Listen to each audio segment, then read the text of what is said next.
tu kana iwe ikai samla de ibril bawat juta ilecha barjella di jingshanya ikni ikpa isya yakun bandet cerita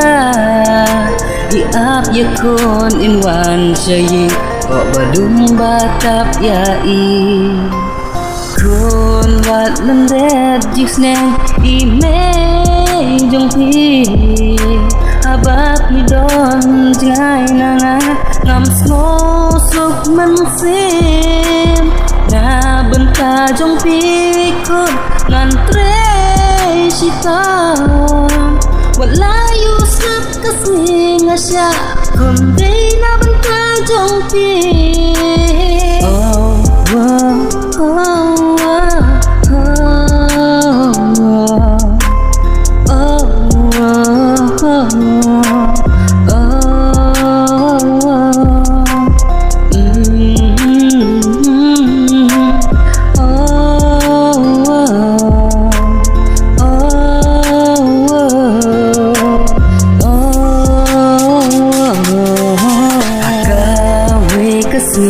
itu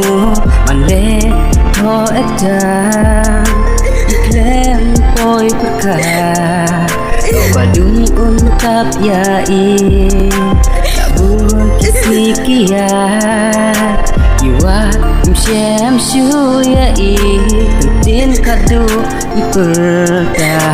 ya rab se meyanga meyarab yanga jing na kendo klem mangame ayukan jaya pi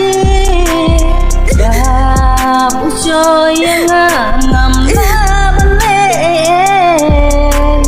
aku mejim jonga ayu haperte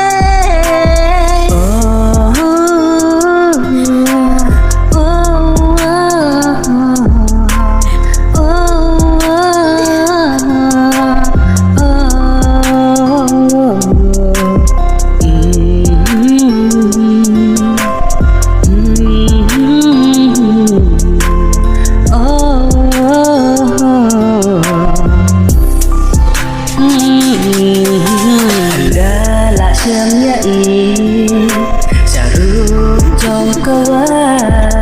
ikabrit kikmat naslak perte kundi yang amarwe baro kata kasno iya